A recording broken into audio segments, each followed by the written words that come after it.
Innova കാറിന്റെ horn ശബ്ദം കേട്ടപ്പോഴേക്കും സ്നേഹതീരം അനാഥാലയത്തിന്റെ മുറ്റത്ത് വലിയൊരു ബഹളം തന്നെ ഉണ്ടായിരുന്നു. വണ്ടി വന്നു നിന്നതും 10-30ഓളം കുരുന്നുകൾ ആ വണ്ടിക്ക് ചുറ്റും ഓടിക്കൂടി. ആ വണ്ടിയിൽ വരുന്നത് ആരാണെന്നും അവൻ എന്തൊക്കെയാണ് തങ്ങൾക്ക് വേണ്ടി കൊണ്ടുവരുന്നതെന്നും ആ മക്കൾക്ക് നന്നായി അറിയാമായിരുന്നു. നീരജ്, അതാണ് അവന്റെ പേര്. ആ അനാഥാലയത്തിലെ കുട്ടികൾക്ക് അവൻ വെറുമൊരു സന്ദർശകനായിരുന്നില്ല, അവരുടെ എല്ലാ സങ്കടങ്ങളും മാറ്റാൻ വരുന്ന അവരുടെ വല്യേട്ടൻ തന്നെയായിരുന്നു. വണ്ടിയുടെ ഡോർ തുറന്ന് നീരജ് പുറത്തേക്കിറങ്ങി. വെള്ള ഷർട്ടും ഡാർക്ക് ബ്ലൂ ജീൻസും ആയിരുന്നു അവന്റെ വേഷം. മുഖത്ത് എപ്പോഴും ഒരു പുഞ്ചിരി ഉണ്ടാകുമെങ്കിലും അവന്റെ കണ്ണുകളിൽ വല്ലാത്തൊരു ശൂന്യത തളം കെട്ടി നിൽക്കുന്നത് കാണാമായിരുന്നു. വല്യേട്ട, ഞാൻ കഴിഞ്ഞ തവണ ചോദിച്ച ആ ചുവന്ന കാർ എനിക്ക് കൊണ്ടുവന്നോ? കൂട്ടത്തിൽ ഏറ്റവും ചെറിയ കണ്ണൻ അവന്റെ കയ്യിൽ പിടിച്ച് തൂങ്ങിക്കൊണ്ട് ചോദിച്ചു. പിന്നെ കൊണ്ടുവരാതെ? എന്റെ കുട്ടി ഒരു കാര്യം പറഞ്ഞാൽ ഞാനത് ചെയ്യാതിരിക്കൂ. കണ്ണന് മാത്രമല്ലാട്ടോ, ഇവിടെയുള്ള എല്ലാവർക്കും ഉള്ളത് ഈ വണ്ടിയിലുണ്ട്. നീരജ് അവനെ വാരിയെടുത്ത് കവിളിൽ ഒരു ഉമ്മ നൽകിക്കൊണ്ട് പറഞ്ഞു. തിരിച്ച് അവനും നീരജിന്റെ കഴുത്തിലൂടെ കൈയിട്ട് ചുറ്റിപ്പിടിച്ച് അവന്റെ കവിളിൽ അമർത്തി ചുംബിച്ചു. നീരജിന്റെ കണ്ണും മനസ്സും നിറഞ്ഞു. അവൻ കണ്ണനെ നിലത്തിറക്കാതെ തന്നെ ചെന്ന് വണ്ടിയുടെ ഡിക്കി തുറന്നു. അതിൽ എന്തൊക്കെയോ പലതരം പലഹാരങ്ങളും മിഠായികളും പലതരത്തിലുള്ള കളിപ്പാട്ടങ്ങളും നിറഞ്ഞിരുന്നു. അതെല്ലാം കണ്ട് ചെറിയ കുട്ടികളെല്ലാം കൈകൊട്ടിച്ചിരിച്ചു. പക്ഷേ ഒന്നുപോലും അവർ കൈകൊണ്ട് തൊട്ടില്ല. അവർക്ക് നല്ല അനുസരണശീലമുണ്ട്. കയ്യിൽ കൊടുക്കുന്നത് മാത്രമേ അവർ വാങ്ങുകയുള്ളൂ. അതിനായി അവർ ക്ഷമയോടെ കാത്തുനിന്നു. ചിലപ്പോൾ തങ്ങൾ അങ്ങനെ കാത്തു നിൽക്കേണ്ടവരാണെന്ന് അവരെ തന്നെ പറഞ്ഞു പഠിപ്പിച്ചിട്ടുണ്ടാകാം. അപ്പോഴേക്കും ആ അനാഥാലയത്തിന്റെ നടത്തിപ്പുകാരനായ ഫാദർ തോമസ് എന്ന തോമസ് അച്ഛനും മേരി സിസ്റ്ററും അന്ന സിസ്റ്ററും അങ്ങോട്ടേക്ക് വന്നു.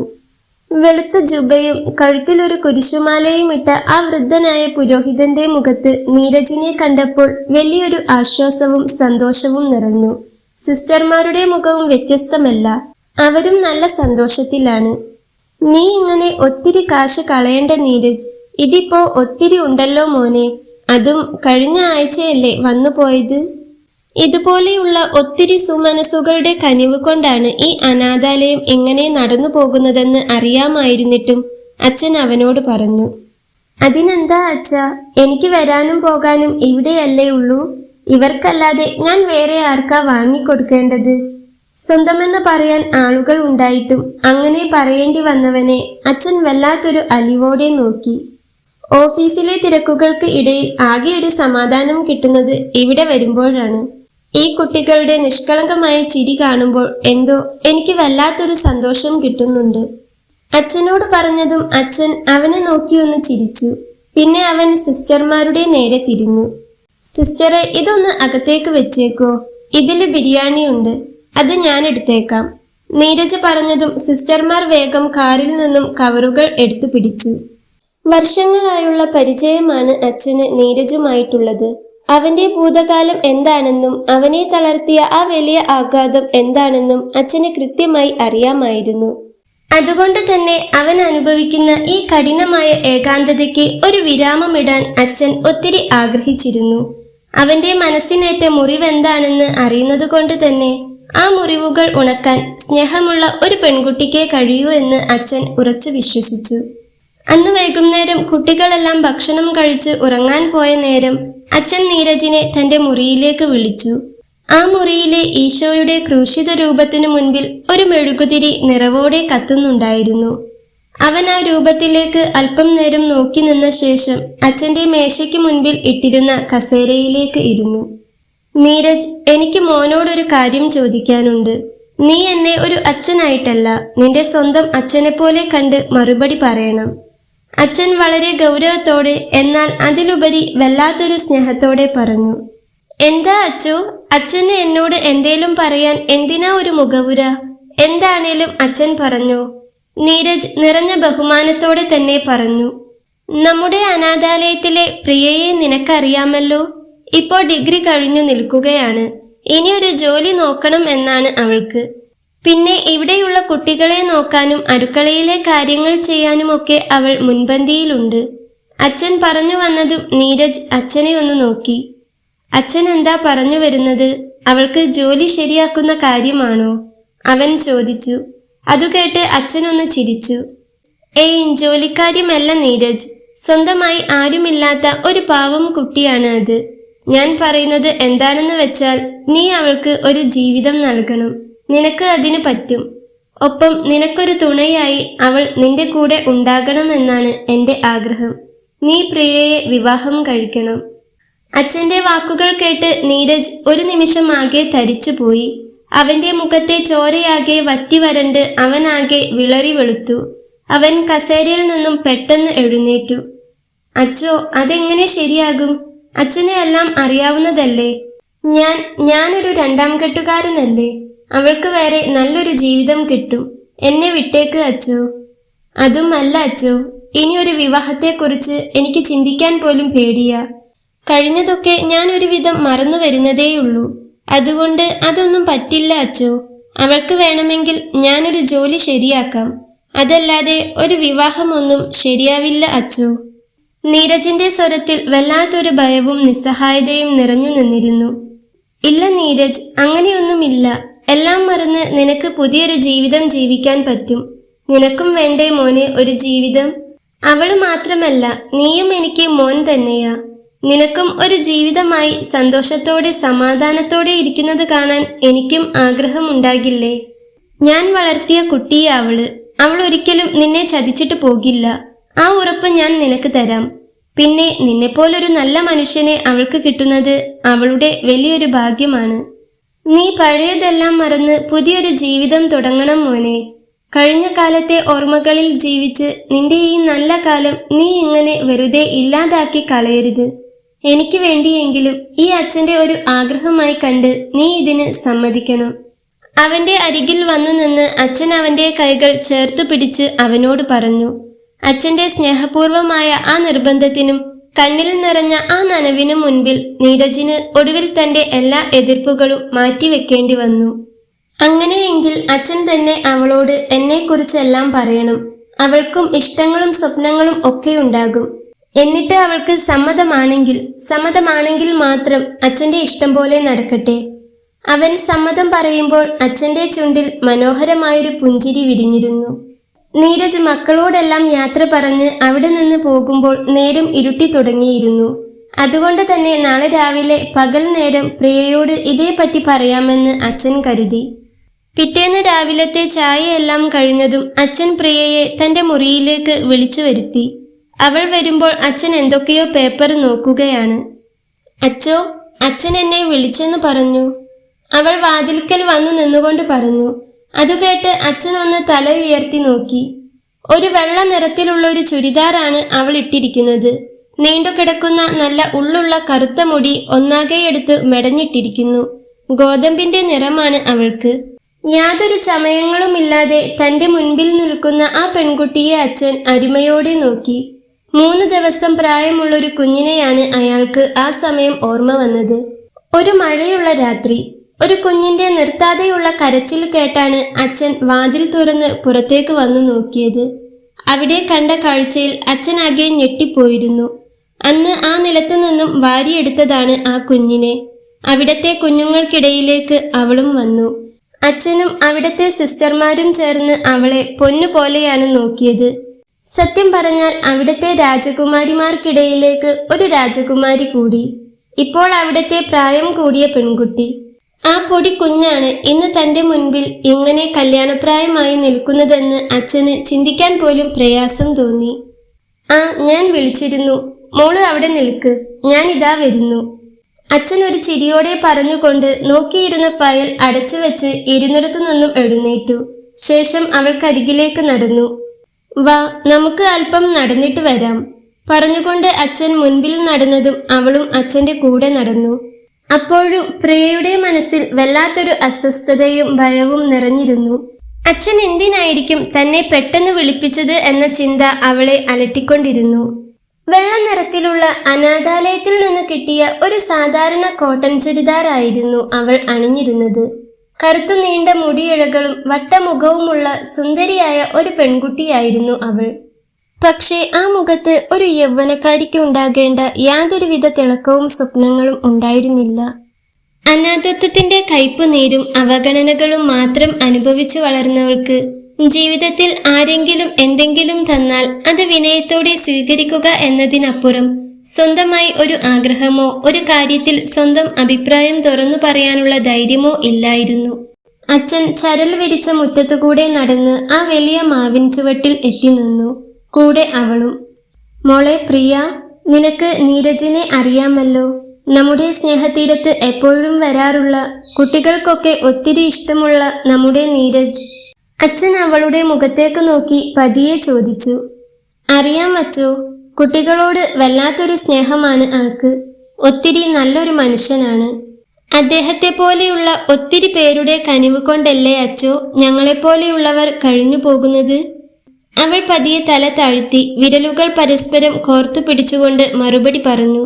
അതുകേട്ട് അച്ഛനൊന്ന് നെടുവീർപ്പിട്ടു. അവൾക്കുള്ളിൽ അവളും അവനും തമ്മിലുള്ള അന്തരം നല്ലതുപോലെ നിറഞ്ഞു നിൽക്കുന്നുണ്ടെന്ന് അച്ഛന് മനസ്സിലായി. ഞാനൊരു കാര്യം പറഞ്ഞാൽ പ്രിയമോള് അനുസരിക്കില്ലേ? അച്ഛൻ പെട്ടെന്ന് തന്നെ അവളോട് ചോദിച്ചു. അവൾ അച്ഛനെ തന്നെ നോക്കിപ്പോയി ഒരു നിമിഷം.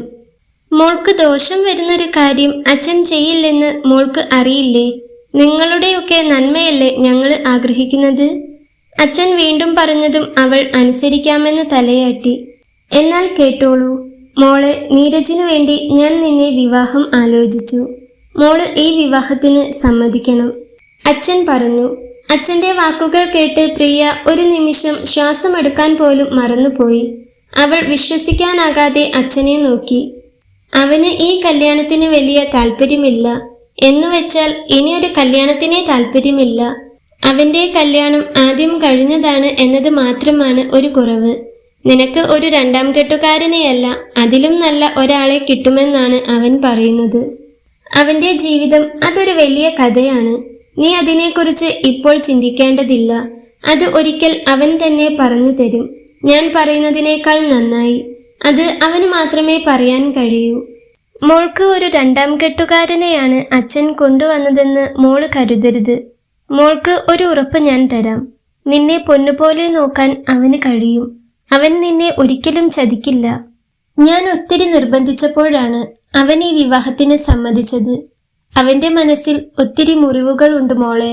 സ്വന്തമെന്ന് പറയാൻ ഒത്തിരി പേരുണ്ടായിട്ടും ആരുമില്ലാത്തവനെ പോലെ കഴിയേണ്ടി വരുന്നവന്റെ വേദന മോൾക്ക് ചിന്തിക്കാൻ പറ്റില്ലേ? ആ വേദന മോള് വേണം മാറ്റിയെടുക്കാൻ. അവന് നല്ലൊരു കൂട്ടാകണം. അവനും മോൾക്ക് നല്ലൊരു കൂട്ടാകും. അത് ഈ അച്ഛന്റെ ഉറപ്പാണ്. പിന്നെ അവന്റെ തെറ്റല്ല ഒന്നും. അവൻ എല്ലാവരെയും സ്നേഹിച്ചിട്ടേ ഉള്ളൂ, വിശ്വസിച്ചിട്ടേ ഉള്ളൂ. പക്ഷേ അതിന് അവന് നഷ്ടപ്പെട്ടത് അവന്റെ ജീവിതം തന്നെയാണ്. അവനെയാണ് എല്ലാവരും ചതിച്ചത്. എന്റെ മോള് അവനെ ഒരിക്കലും ചതിക്കില്ലെന്ന് അച്ഛന് അറിയാം. അവൻ നിന്നെയും. ആ ഉറപ്പുണ്ട് അച്ഛന്. അതുകൊണ്ടാണ് അച്ഛൻ ഈ കല്യാണത്തെക്കുറിച്ച് ചിന്തിച്ചത് തന്നെ. നിങ്ങൾ രണ്ടുപേരും എന്റെ മക്കളാണ്. നിങ്ങൾക്കൊരു നല്ല ജീവിതം ഉണ്ടായി കാണാനാണ് അച്ഛന്റെ ആഗ്രഹം. അച്ഛനെ മോൾക്ക് വിശ്വാസമില്ലേ? എന്റെ വാക്ക് വിശ്വസിച്ച് മോൾ ഈ വിവാഹത്തിന് പൂർണ്ണ മനസ്സോടെ സമ്മതിക്കണം. അച്ഛൻ അവളുടെ തലയിൽ കൈവച്ച് അനുഗ്രഹിച്ചുകൊണ്ട് പറഞ്ഞു. തന്റെ ജീവിതത്തെക്കുറിച്ചോ ഭാവിയെക്കുറിച്ചോ സ്വന്തമായി തീരുമാനങ്ങൾ എടുക്കാൻ പ്രിയയ്ക്ക് അറിയില്ലായിരുന്നു. അനാഥാലയത്തിലെ വലിയ മതിലുകൾക്കിടയിൽ ജീവിച്ച അവൾക്ക് നന്മ മാത്രം ചെയ്യുന്ന ഫാദർ തോമസ് പറയുന്നത് എന്തും അവൾക്ക് വലിയ കാര്യമായിരുന്നു. അതിനപ്പുറം ചിന്തിക്കാൻ അവൾക്ക് കെൽപ്പുണ്ടായിരുന്നില്ല. എങ്കിലും വിവാഹമെന്ന് കേട്ടപ്പോൾ തോന്നിയ ആ വലിയ ആശയക്കുഴപ്പത്തിന് മുൻപിൽ അവൾ അല്പം നേരം തറഞ്ഞു നിന്നു. പക്ഷേ തങ്ങളെ ഇത്രമേൽ കരുതുന്ന, തങ്ങളുടെ നന്മ മാത്രം സ്വപ്നം കാണുന്ന ആ അച്ഛന്റെ വാക്കുകളെ തള്ളിക്കളയാൻ അവൾക്ക് ആകുമായിരുന്നില്ല. പ്രതീക്ഷയോടെ തന്റെ മുൻപിൽ നിൽക്കുന്ന അച്ഛനോട് അവൾ മറുത്തൊരു വാക്കുപോലും പറയാതെ ആ വിവാഹത്തിന് നിശബ്ദമായി സമ്മതം മൂളി. അന്ന് രാത്രി ഉറങ്ങാൻ കിടന്നപ്പോൾ അവൾക്കുള്ളിലേക്ക് അവന്റെ മുഖം കടന്നു വന്നു. നിറയെ കളിപ്പാട്ടങ്ങളും മിഠായികളും ഉടുപ്പുകളും മറ്റ് സഹായങ്ങളുമൊക്കെയായി വരുന്ന ആ ചെറുപ്പക്കാരന്റെ മുഖം. അവന് ഇവിടത്തെ എല്ലാവരെയും ഇഷ്ടമാണ്. അതിനേക്കാൾ ഇഷ്ടമാണ് ഇവിടത്തെ മക്കൾക്ക് അവനെ തന്നെ ആലോചിച്ച് കിടന്നപ്പോൾ അവൾ അറിയാതെ തന്നെ അവളുടെ ചുണ്ടിലൊരു പുഞ്ചിരി വിരിഞ്ഞു. മക്കളുടെ കൂടെ ചിരിച്ചു കളിക്കുന്നവന്റെ മുഖം. എന്തോ അവൾക്ക് അവനോട് അതിയായ വാത്സല്യം തോന്നിപ്പോയി. അപ്പോഴാണ് അച്ഛൻ പറഞ്ഞ വാക്കുകൾ അവൾ ഓർത്തത്. അവന്റെ മുറിവുകളെല്ലാം തന്റെ സ്നേഹം കൊണ്ട് താൻ വേണം തീർക്കാനെന്ന്. അങ്ങനെ ആലോചിച്ചതേ അവളുടെ മുഖം നാണം കൊണ്ട് ചുവന്നു തൊടുത്തു. തനിക്കൊരു കൂട്ട്, താൻ അവന്റെയും. അന്ന് ആ നിമിഷം മുതൽ അവൾ പുതിയ സ്വപ്നങ്ങൾ കണ്ടു തുടങ്ങി, പ്രതീക്ഷകൾ നെയ്തു തുടങ്ങി. ആ നാണത്തിൽ വിരിഞ്ഞ ചിരിയോടെ തന്നെ അവൾ പതിയെ ഉറക്കത്തിലേക്ക് കണ്ണുകൾ അടച്ചു. എന്നാൽ ഇതേ സമയം കിടന്നിട്ട് ഉറക്കം വരാതെ അസ്വസ്ഥമാവുകയായിരുന്നു അവന്റെ മനസ്സ്. വലിയ ആർഭാടങ്ങളോ ബന്ധുമിത്രാദികളുടെ ബഹളങ്ങളോ ഒന്നുമില്ലാതെ വളരെ ലളിതമായാണ് ആ വിവാഹം നടന്നത്. ഒരു രജിസ്റ്റർ ഓഫീസിൽ വെച്ച് ഒപ്പുവെച്ചതിനു ശേഷം പള്ളിയിലെ ചെറിയൊരു പ്രാർത്ഥനയോടെ അവർ ഒന്നായി. നീരജും പ്രിയയും അച്ഛന്മാരുടെയും സിസ്റ്റർമാരുടെയും വേണ്ടപ്പെട്ടവരുടെയും ഒക്കെ അനുഗ്രഹം വാങ്ങി. പള്ളിയിൽ തന്നെയുള്ള ഹാളിൽ ഫുഡ് ഒരുക്കിയിരുന്നു. അത് അവന്റെ വകയായിരുന്നു. ഒത്തിരി അനാഥക്കുട്ടികളുടെ കൂടെ ഇരുന്നാണ് അവർ അവരുടെ വിവാഹ ഭക്ഷണം കഴിച്ചത്. അതുമാത്രമല്ല, അന്ന് പുറത്തുനിന്ന് വരുന്നവർക്കും അവിടെ ഭക്ഷണം ഉണ്ടായിരുന്നു. ആരുമില്ലാത്തവനെ പോലെ ആ ഭക്ഷണം കഴിക്കുമ്പോൾ അവന് അത് തൊണ്ടയിൽ നിന്ന് ഇറങ്ങാത്തതുപോലെ തോന്നി. ഒത്തിരി മുഖങ്ങൾ അവന്റെ ഉള്ളിലൂടെ കടന്നുപോയി. അമ്മ, അച്ഛൻ, കൂടെപ്പിറപ്പ്, താൻ ഒത്തിരി വർഷം പ്രണയിച്ച് താലി കെട്ടി കൂടെ കൂട്ടിയവൾ, പിന്നെ ഒരു പൊടിക്കുഞ്ഞും. എന്തോ അവന് വല്ലാത്ത സങ്കടവും ദേഷ്യവും ഒക്കെ വന്നുപോയി ആ സമയം. പക്ഷേ ഇപ്പോൾ തന്നെ കൊണ്ട് ഇങ്ങനെയൊക്കെ ആവൂ എന്നവന് നല്ല ബോധ്യമുണ്ടായിരുന്നു. പെട്ടെന്ന് അവന്റെ കണ്ണൊന്ന് ചുരുങ്ങി. അവൻ തനിക്കരികിൽ ഇരിക്കുന്നവളെ ഒന്ന് നോക്കി. തന്നിൽ നിന്നും കണ്ണെടുക്കാതെ തന്നെ തന്നെ നോക്കിയിരിക്കുകയാണ്. എന്തോ ആ സമയം അവൻ അവളോട് വല്ലാത്ത പാവം തോന്നിപ്പോയി. കഴിക്കി പറഞ്ഞുകൊണ്ട് അവൻ വെറുതെ അവളെ നോക്കി ഒന്ന് ചിരിച്ചെന്നു വരുത്തി വീണ്ടും കഴിച്ചു തുടങ്ങി. വിവാഹത്തിന്റെ ചടങ്ങും കാര്യങ്ങളും ഭക്ഷണവുമെല്ലാം കഴിഞ്ഞ് എല്ലാവരുടെയും അനുഗ്രഹത്തോടെ നീരജ് പ്രിയയുമായി യാത്ര തിരിച്ചത് നഗരത്തിന്റെ നടുവിലുള്ള അവന്റെ സ്വന്തം പേരിലുള്ള വീട്ടിലേക്കായിരുന്നു. പള്ളിയിൽ നിന്നും ഇറങ്ങുമ്പോൾ തന്റെ പ്രിയപ്പെട്ടവരെയെല്ലാം അവൾ ഒത്തിരി സ്നേഹത്തോടെ ചേർത്തു പിടിച്ചു. എന്തോ വല്ലാത്തൊരു ഹൃദയം നുറുങ്ങുന്ന വേദന ഉള്ളത്തിൽ നിറയുന്നത് അറിയുന്നുണ്ടെങ്കിലും ഈ അനാഥാലയത്തെയും ഇവിടത്തെ മനുഷ്യരെയും ഒത്തിരി സ്നേഹിക്കുന്ന ഒരാളുടെ കൂടെയാണല്ലോ പോകുന്നത് എന്നൊരു ആശ്വാസം അവൾക്കുണ്ടായിരുന്നു. ഇടയ്ക്കിടയ്ക്ക് ഇവിടേക്ക് വരാമല്ലോ എന്നൊരു സമാധാനം. അതിനേക്കാളുപരി താൻ ഇനി അനാഥയല്ല, തനിക്കും ചോദിക്കാനും പറയാനുമൊക്കെ സ്വന്തമായി ഒരാളുണ്ടായിരിക്കുന്നു എന്ന സന്തോഷം. കാറിന്റെ മുൻസീറ്റിലിരുന്ന് പുറത്തേക്ക് നോക്കുമ്പോൾ പ്രിയയുടെ നെഞ്ച് പടപട ഇടിക്കുകയായിരുന്നു. പുതിയൊരു ജീവിതത്തിലേക്കുള്ള യാത്രയാണ്. സിനിമകളിലും കഥകളിലുമൊക്കെ വായിച്ചതുപോലെ ഒരു പുതിയ വീട്ടിലേക്ക് കയറി ചെല്ലുമ്പോൾ നിലവിളക്കുമായി തന്നെ സ്വീകരിക്കാനും ആശ്വസിപ്പിക്കാനും ആരും അവിടെ ഉണ്ടാകില്ലെന്ന് അച്ഛൻ പറഞ്ഞറിഞ്ഞ് അവൾക്ക് അറിയാമായിരുന്നു. അതുകൊണ്ട് തന്നെ അവൾ അതൊന്നും പ്രതീക്ഷിച്ചിരുന്നില്ല. എങ്കിലും ഉള്ളിൻ്റെയുള്ളിൽ അങ്ങനെയൊരു കൊതി തോന്നാതെയും ഇരുന്നില്ല. കാർ ചെന്നു നിന്നത് വലിയൊരു 2 നില വീടിന്റെ മുൻപിലാണ്. ഇറങ്ങ്, ഇതാണ് വീട് പറഞ്ഞുകൊണ്ട് അവൻ ഡോർ തുറന്നിറങ്ങിയതും അവളും പതിയെ കാറിൽ നിന്നിറങ്ങി. അവളൊന്ന് ചുറ്റും നോക്കി. വലിയ വീടാണ്, പക്ഷേ ആരെയും കാണാനില്ല. പ്രതീക്ഷിച്ചതാണെങ്കിലും എന്തോ ഒരു സങ്കടം. ഇവിടെ ആരുമില്ല. അച്ഛൻ തന്നോട് പറഞ്ഞില്ലായിരുന്നോ? അവൻ അവളോട് ചോദിച്ചതും അവൾ ഉവ്വെന്ന് തലയാട്ടി. എന്നാ വാ കേറിക്കോ. അവൻ പറഞ്ഞതും അവൾ തലയാട്ടി അവന്റെ കൂടെ വലതുകാൽ വെച്ച് ആ വീട്ടിലേക്ക് കയറി. ആ വലിയ വീടിന്റെ വാതിൽ താക്കോലിട്ട് തുറന്ന് അകത്തേക്ക് കയറിയപ്പോൾ അവിടെ വല്ലാത്തൊരു തണുത്ത ശൂന്യതയായിരുന്നു അവൾക്ക് അനുഭവപ്പെട്ടത്. അവരെ സ്വീകരിക്കാനോ പുതിയ വധൂവരന്മാരെ വരവേൽക്കാനോ നീരജിന്റെ ഒരു ബന്ധുക്കളോ സുഹൃത്തുക്കളോ ആരും തന്നെ അവിടെ ഉണ്ടായിരുന്നില്ല. അതിന് അവന്റെ വിവാഹകാര്യം പോലും അവൻ ആരെയും അറിയിച്ചിട്ടുണ്ടായിരുന്നില്ല. ആ വലിയ വീട് നിശബ്ദതയിൽ ആണ്ടിരുന്നു. അച്ഛൻ പറഞ്ഞത് ശരിയാണ്. ഈ വീട്ടിലെ ശൂന്യത പോലെ അവന്റെ മനസ്സും ശൂന്യമാണ്. ആ ശൂന്യത തീർത്ത മുറിവുകളെ താനാണ് ഉണക്കിയെടുക്കേണ്ടത്. അവൾ ഓർത്തുകൊണ്ട് ചുറ്റുമൊന്ന് നോക്കി. പെട്ടെന്നാണ് എന്തോ ഓർത്തതുപോലെ നീരജ് പുറത്തേക്കിറങ്ങിയത്. പെട്ടെന്നായതുകൊണ്ട് എന്താണെന്നറിയാൻ അവളും അവന് പിറകെ ചെന്നു. നീരജ് നേരെ ചെന്ന് കാറിന്റെ ഡിക്കി തുറന്ന് അവളുടെ ഡ്രസ്സും മറ്റും കൊണ്ടുവന്ന ആ ചെറിയ ട്രാവലിംഗ് ബാഗ് കയ്യിലെടുത്തു. തന്റെ ബാഗാണ് അവൻ എടുക്കുന്നതെന്ന് കണ്ട് അവൾ വേഗം അവന്റെ അരികിലേക്ക് ഇറങ്ങിച്ചെന്നു. ഞാൻ എടുക്കാം. അവൾ പറഞ്ഞു. അത്രമേൽ നേർത്തൊരു ശബ്ദം. അവൻ അവളുടെ മുഖത്തേക്കൊന്ന് നോക്കി. വേണ്ട, വെയിറ്റുണ്ട്, ഞാൻ എടുത്തു വെക്കാം പറഞ്ഞുകൊണ്ട് അവൻ ആ ബാഗുമെടുത്ത് അകത്തേക്ക് നടന്നു. മുകളിലുള്ളൊരു മുറിയിലേക്കാണ് അവൻ നടന്നത്. അതു കണ്ട് ഉമ്മറത്തെ വാതിൽ അടച്ചുവെച്ച് അവളും അവൻ പോയ വഴിയെ മുകളിലേക്കുള്ള പടികൾ കയറി. അവളുടെ ബാഗെല്ലാം ഒരു മുറിയിലേക്ക് വെച്ച് അവൻ തിരിഞ്ഞതും കാണുന്നത് ആ മുറിയുടെ വാതിൽക്കൽ വന്നു നിൽക്കുന്ന പ്രിയയെയാണ്. പ്രിയ, ഇതാണ് എൻ്റെ റൂം. ഇനി നിനക്ക് വേറെ ഏതേലും മുറി യൂസ് ചെയ്യണമെന്നുണ്ടെങ്കിൽ അങ്ങനെയാവാം. എന്തായാലും ഒന്ന് ഫ്രഷ് ആയിക്കോ, ഞാൻ താഴെയുണ്ടാകും. പിന്നെ എന്തെങ്കിലും ആവശ്യമുണ്ടെങ്കിൽ എന്നോട് ചോദിച്ചാൽ മതി. വളരെ നേർത്ത സ്വരത്തിൽ പറഞ്ഞ് അവൻ തിരിഞ്ഞു താഴേക്ക് നടന്നു. അവൾക്ക് വേറൊരു റൂം കൊടുക്കാമെന്നാണ് ആദ്യം കരുതിയത്. എന്നാൽ പിന്നെയോർത്തു അങ്ങനെ വേണ്ടെന്ന്. ഒത്തിരി സ്വപ്നങ്ങളും പ്രതീക്ഷകളുമായി ഒരു പുതിയ ജീവിതത്തിലേക്ക് കടന്നു വരുന്ന ഒരു പെൺകുട്ടിയോട് അങ്ങനെ പറയാനോ ചെയ്യാനോ പാടില്ല. തന്റെ ജീവിതം ഇങ്ങനെ ആയതിൽ അവൾ എന്ത് ചെയ്തു? അച്ഛൻ പറഞ്ഞപ്പോൾ നിഷേധിക്കാതെ വിവാഹത്തിന് സമ്മതിച്ചു. അതും അവളുടെ തെറ്റല്ല. അവളോട് എല്ലാ തരത്തിലും അടുക്കാൻ പറ്റുമോ എന്നറിയില്ല. ചിലപ്പോൾ അതിന് കുറച്ചധികം സമയം എടുത്തെന്നിരിക്കും. എങ്കിലും ഒരു മുറിയിൽ തന്നെയാകുമ്പോൾ അവൾക്ക് അല്പം ആശ്വാസം തോന്നിയേക്കാം. താഴേക്കുള്ള പടികൾ ഇറങ്ങുമ്പോൾ അവൻ വീണ്ടും ഓർത്തു. താഴേക്ക് ഇറങ്ങിപ്പോകുന്ന അവനെ നോക്കി നിന്ന അവളുടെ ഉള്ളിലും ഇതുപോലെയൊക്കെ തന്നെയായിരുന്നു ചിന്തകൾ. അച്ഛൻ പറഞ്ഞതുപോലെ ആ മനസ്സിനുള്ളിൽ എന്തൊക്കെയോ വേദനകളുണ്ട്. അതാദ്യം മാറ്റിയെടുക്കണം. പിന്നെ തന്നോട് ദേഷ്യമൊന്നും കാണിച്ചില്ലല്ലോ. ഒത്തിരി മുറികൾ ഉണ്ടായിട്ടും ആളുടെ മുറി തന്നെ തനിക്കും തന്നല്ലോ. അത്രയും ആശ്വാസം. അവളൊന്ന് നെടുവീർപ്പിട്ടുകൊണ്ട് അകത്തുനിന്നും വാതിലടച്ചു. സാരിയാണ് ഉടുത്തിരിക്കുന്നത്. ആകെ വല്ലാതെയായിട്ടുണ്ട്. അവൾ ബാഗിൽ നിന്നും ഉടുത്തു മാറാനുള്ളത് എടുത്ത് ബാത്റൂമിലേക്ക് കയറി.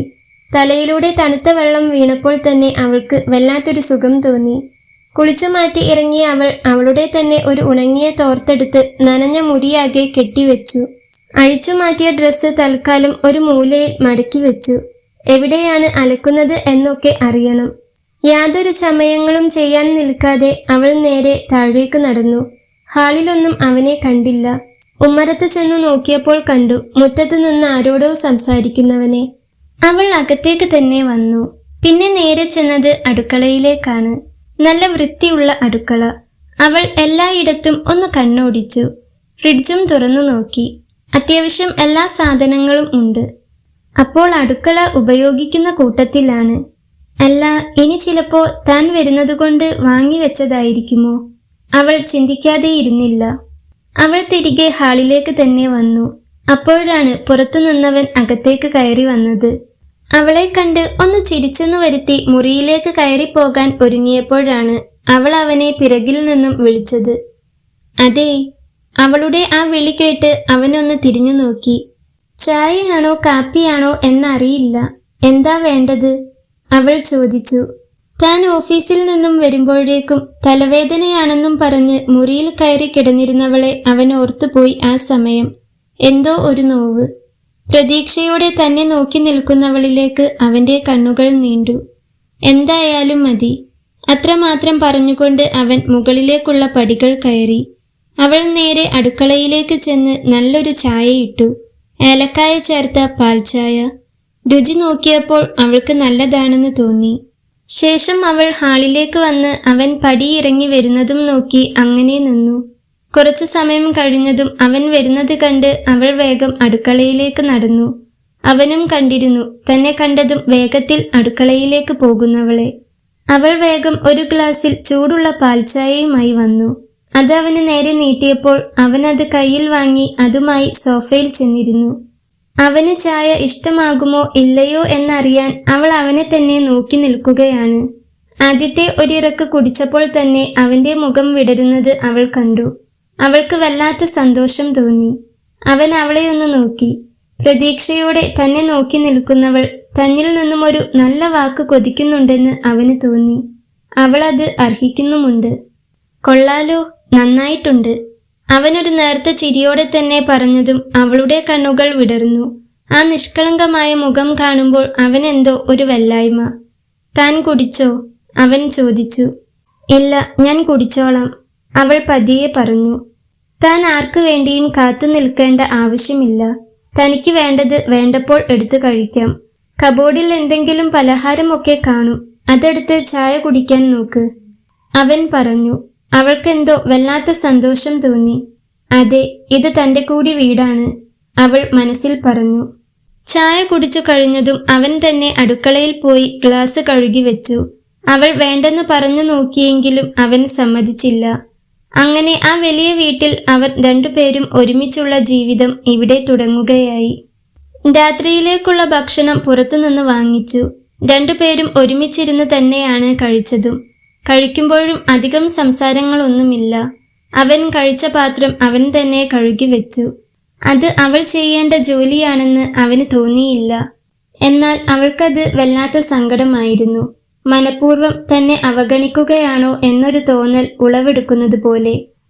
ഉറക്കം വന്നെങ്കിൽ താൻ ചെന്ന് കിടന്നോ, എനിക്ക് കുറച്ച് ഫയൽസ് നോക്കാനുണ്ട്. അത്താഴം കഴിഞ്ഞ് തന്നെയും ചുറ്റിപ്പറ്റി ഹാളിൽ തന്നെ നിൽക്കുന്നവളെ കണ്ട് അവൻ പറഞ്ഞു. അവളൊന്ന് തലയാട്ടിക്കൊണ്ട് മുകളിലെ അവന്റെ മുറിയിലേക്ക് നടന്നു. അവൻ നേരെ അവന്റെ ഓഫീസ് മുറിയിലേക്കും. മുറിയിൽ ചെന്ന് ഫ്രഷായി വന്ന അവൾ ബെഡിലേക്ക് കിടന്നു. പക്ഷേ എന്തോ ഉറക്കം വരുന്നേയില്ല. അവൾക്ക് ഓർഫനേജിലെ എല്ലാവരെയും കാണണമെന്ന് തോന്നി. എന്തോ വല്ലാത്തൊരു ഒറ്റപ്പെടൽ പോലെ. അവൾ എഴുന്നേറ്റ് കുറച്ചുനേരം ജനലിനോരം വന്നു നിന്നു. പക്ഷേ വേദനിപ്പിക്കുന്ന, നോവ് നിറയ്ക്കുന്ന കുറെ ചിന്തകൾ വീർപ്പുമുട്ടിക്കാൻ തുടങ്ങിയതും അവൾ ബെഡിൽ ഒരരികിലായി വന്നു കിടന്നു. നേരം ഒത്തിരി കടന്നുപോയി. അവൾ ഇടയ്ക്കിടയ്ക്ക് വാതിൽക്കലേക്ക് തിരിഞ്ഞു നോക്കിക്കൊണ്ടിരുന്നു. പിന്നെയും ഒത്തിരി സമയം കഴിഞ്ഞാണ് അവൻ റൂമിലേക്ക് വന്നത്. ബാത്റൂമിലേക്ക് പോകുന്നതും തിരിച്ചു വരുന്നതും AC ഓൺ ചെയ്യുന്നതുമെല്ലാം അവൾ അറിഞ്ഞിരുന്നു. എങ്കിലും അവൾ തിരിഞ്ഞു നോക്കിയില്ല. ഉറങ്ങുന്നത് പോലെ കണ്ണും അടച്ചങ്ങനെ കിടന്നു. അല്പം കഴിഞ്ഞതും തന്റെ കാലിനു മുകളിൽ ബെഡ്ഷീറ്റ് പുതപ്പിക്കുന്നത് അവൾ അറിഞ്ഞു. AC ഇട്ടതുകൊണ്ട് അല്പം കഴിഞ്ഞാൽ തണുത്തു തുടങ്ങും. അപ്പോൾ താൻ വിറച്ചു കിടക്കേണ്ട എന്ന് കരുതിയാവും അവൻ ഇപ്പോഴേ തന്നെ പുതപ്പിച്ചതെന്ന് അവൾക്ക് തോന്നി. എങ്ങനെയായാലും അവൾക്ക് സന്തോഷം തോന്നി. അവനോടൊപ്പമുള്ള നല്ലൊരു ജീവിതം സ്വപ്നം കാണാൻ അവൾ തുടങ്ങുമ്പോഴേക്കും അവനും കട്ടിലിന്റെ മറുഭാഗത്ത് വന്നു കിടന്നിരുന്നു. ദിവസങ്ങൾ പതിയെ മുൻപോട്ട് കടന്നുപോയി. അപ്പോഴേക്കും അവൾ ആ വീടിന്റെയും അടുക്കളയുടെയും ചുമതല പൂർണ്ണമായി ഏറ്റെടുത്തു കഴിഞ്ഞിരുന്നു. വിവാഹ ജീവിതത്തിന്റെ ആദ്യ ദിവസങ്ങളിൽ നീരജ് അവളോട് വലിയ അടുപ്പമൊന്നും കാണിച്ചില്ല. രാവിലെ എഴുന്നേറ്റ് അവൻ റെഡിയായി ഓഫീസിലേക്ക് പോകും. രാത്രി നേരത്തെ വീട്ടിലേക്ക് വരാൻ അവൻ ശ്രമിക്കാറുണ്ട്. രാവിലത്തെ ചായ അവർ ഒരുമിച്ചിരുന്നാണ് കഴിക്കാറ്. പക്ഷേ തമ്മിൽ അധികം സംസാരിക്കാറില്ലെന്ന് മാത്രം. എങ്കിലും അവളോട് ഒരു ദേഷ്യവും അവൻ ഒരിക്കലും കാണിച്ചതുമില്ല. അവളെ ഒന്നിനും അവഗണിച്ചതുമില്ല. അവളുടെ എല്ലാ കാര്യങ്ങളും അവൻ കൃത്യമായി ശ്രദ്ധിച്ചിരുന്നു. അവൾക്ക് വേണ്ട നല്ല വസ്ത്രങ്ങളും മറ്റ് സാധനങ്ങളുമെല്ലാം അവൾ ചോദിക്കാതെ തന്നെ അവളെയും കൂട്ടി പുറത്തുപോയി അവൻ വാങ്ങിക്കൊടുത്തു. അവൾക്ക് വേണ്ട എല്ലാ ഭൗതിക സാഹചര്യങ്ങളും അവൻ ഒരുക്കിക്കൊടുത്തു. പക്ഷേ ആ വലിയ വീട്ടിൽ അവർ രണ്ടുപേരും രണ്ട് അപരിചിതരെ പോലെയാണ് ജീവിച്ചത്. ഒരു ഭാര്യയായി അവന്റെ നെഞ്ചോട് ചേരാൻ, ഒരു ഭർത്താവിന്റെ സ്നേഹച്ചൂടും സാമീപ്യവും ഏറ്റുകിടക്കാൻ പ്രിയ ഉള്ളുകൊണ്ട് വല്ലാതെ കൊതിച്ചിരുന്നു. രാത്രികളിൽ ഒരേ ബെഡ്റൂമിൽ ആയിരിക്കുമ്പോൾ പോലും അവൻ അവളെ തൊടാതെ വല്ലാത്തൊരു അകലം പാലിച്ച് കട്ടിലിന്റെ മറുഭാഗത്തേക്ക് തിരിഞ്ഞു കിടന്നുറങ്ങും. അവന്റെ ആ മാനസികവും ശാരീരികവുമായ അകൽച്ച പ്രിയയുടെ ഉള്ളിൽ വലിയൊരു നൊമ്പരമായി, ഉണങ്ങാത്ത മുറിവായി മാറി. ഫാദർ പറഞ്ഞതുപോലെ അവന്റെ ഉള്ളിലെ മുറിവുകൾ എന്തെന്ന് അറിഞ്ഞ് അത് സ്നേഹം കൊണ്ട് ഉണക്കിയെടുക്കണമെങ്കിൽ എല്ലാം ചോദിച്ചറിയാനുള്ളൊരു സ്വാതന്ത്ര്യം വേണ്ടേ? എത്രയൊക്കെ ശ്രമിച്ചിട്ടും അതുമാത്രം അവൾക്ക് കിട്ടിയിരുന്നില്ല. എന്തിനോ വേണ്ടി കാരണങ്ങളൊന്നുമില്ലാതെ അവൻ അവളിൽ നിന്നും അകന്നു നിന്നു. ഇതിനിടയിൽ അവർ ഓർഫനേജിൽ പോയി എല്ലാവരെയും കണ്ടു. എല്ലാവർക്കും ഒത്തിരി മിഠായിയും പലഹാരങ്ങളും ഒക്കെ കൊണ്ടുപോയിരുന്നു. നല്ല പുത്തൻ വസ്ത്രത്തിൽ മാലയും കമ്മലും വളയും ഒക്കെ ഇട്ട് അവൾ ആകെ മാറിപ്പോയിരുന്നു. അവൾ എല്ലാവരുടെയും മുൻപിൽ സന്തോഷവതിയായിരുന്നു. അവളുടെ മുഖത്തെ സന്തോഷം കണ്ട് അവർക്കും സന്തോഷവും സമാധാനവും തോന്നി. ഫാദർ രണ്ടുപേരോടും തനിച്ച് ജീവിതമൊക്കെ എങ്ങനെ പോകുന്നു എന്ന് ചോദിച്ചു. അവർ നന്നായിരിക്കുന്നു എന്നാണ് പറഞ്ഞത്. പ്രിയയും ഒന്നും വിട്ടു പറഞ്ഞില്ല. രാത്രികളിൽ നീരജ് ഉറങ്ങിക്കഴിയുമ്പോൾ ശബ്ദം പുറത്തു വരാതെ തലയിണയിൽ മുഖം പൂഴ്ത്തി അവൾ വിതുമ്പുമായിരുന്നു. എങ്കിലും നേരം പുലരുമ്പോൾ അവൾ അവനോട് ഒരു പരിഭവവും കാണിച്ചില്ല. തന്റെ ഉള്ളിലെ സങ്കടങ്ങളുടെ കടൽ മുഴുവൻ അവൾ ആ കപടമായ പുഞ്ചിരിക്കുള്ളിൽ ഒതുക്കിപ്പിടിച്ചു. പ്രിയയുടെ ഉള്ളിലെ ഈ വലിയ സങ്കടം നീരജ് അറിയുന്നുണ്ടായിരുന്നു. അവളുടെ നിശബ്ദമായ കണ്ണീരും വേദനയും കാണുമ്പോൾ അവളോട് വല്ലാത്തൊരു അലിവും അനുതാപവും അവന്റെ മനസ്സിൽ തോന്നിയിരുന്നു. എങ്കിലും പഴയൊരു ദുരന്ത ഓർമ്മയുടെ ചങ്ങലക്കെട്ടുകൾ അവനെ എപ്പോഴും പുറകോട്ട് വലിച്ചുകൊണ്ടിരുന്നു. അവളിലേക്ക് പൂർണ്ണമായി അടുക്കാൻ അവന്റെ മനസ്സ് അവനെ അനുവദിച്ചില്ല. എന്തൊക്കെയോ പറഞ്ഞ് അവന്റെ മനസ്സ് അവനെ പേടിപ്പിച്ചുകൊണ്ടിരുന്നു. ഒരു വലിയ മതിൽക്കെട്ട് അവർക്കിടയിൽ ഇപ്പോഴും ഉയർന്നു തന്നെ നിന്നു. ആ വലിയ വീടിന്റെ ചുവരുകൾക്കുള്ളിൽ നിശബ്ദതയുടെയും അപരിചിതത്വത്തിന്റെയും ദിനങ്ങൾ ഒന്നിനു പുറകെ ഒന്നായി കടന്നുപോയിക്കൊണ്ടിരുന്നു.